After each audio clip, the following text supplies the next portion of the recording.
So, hello everyone. So, this is the Hilipinan version of the Migrate that I wrote in English. Okay, so, here we go. Kada may gapamangkot sa akon kung taga-diin ako, galibugid permi ang ulo nila tungod kay duwala sa may makuha ng impormasyon sa akon nga sabat. Diri ako ga-star sa Iloilo, kay diri ko ga-eskwela. Pero kung wala klase, nagapuli ako sa Gimaras. Pero, hindi ko taga Gimaras. Taga Sibugid kuya. Dito akon mga ginikanan kag kauturan. Dito sila ga-star. Amo ni ang masami ko nga sabat kada may kapamangkot sa akon, galing kay kung kaisa, hindi sila japod kontento sa akon sabat.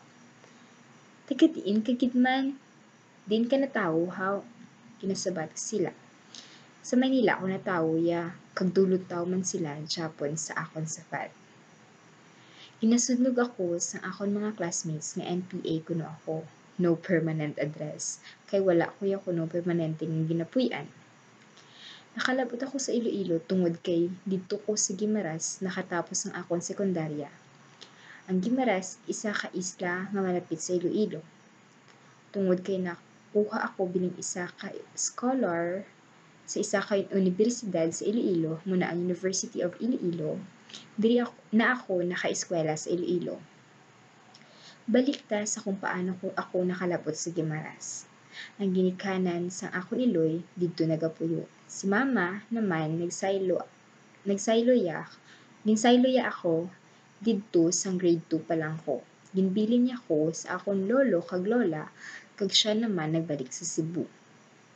Ang bilog nga pamilya dito sa Cebu ga-star maliban sa akon. Ang Gimaras bag-ugid lang sa akon, biskan makapila naman ako ka beses nga nakabisita diri. Kag tungod nga daw 7 pa lang ko katuig sang sadto, hindi ko kabalo kung paano mga buhi. Kada adlaw kinahanglan ko nga makihalubilo sa mga nanari-sari nga mga tao, mag-adjust sa ila batasan, lengguwahe kag labi na gid sa ila kultura.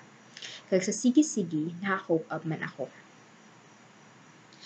Kag sa subong, ang akon mga inagyan sa pagsaylo-saylo sang balay nakatudlo gid sa akon sang madamo nga bagay. Nakabag-o sa akon pamatasan, kag nanginmabasko ako kag naglain ang akon panan-aw sa kabuhi. Isa man ni sa mga istorya sa Pilipinas. Madamo man ang nagasaylo-saylo, ang iban tungod sa personal nga desisyon, pero ang iban niya napilitan lang gid. Way sila mahimo mong ang iban gusto gid nila nga magtinay sa ila balay. Ugaling kay hindi nila mabato ang ila kaugalingon, hindi sila kasarang sang gahom. Kung kaisa halin sa gobyerno kag sa mga may kwarta.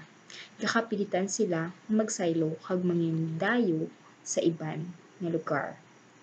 So, thank you for watching. This is again the Hiligaynon version of the Migrate that I wrote. Thank you.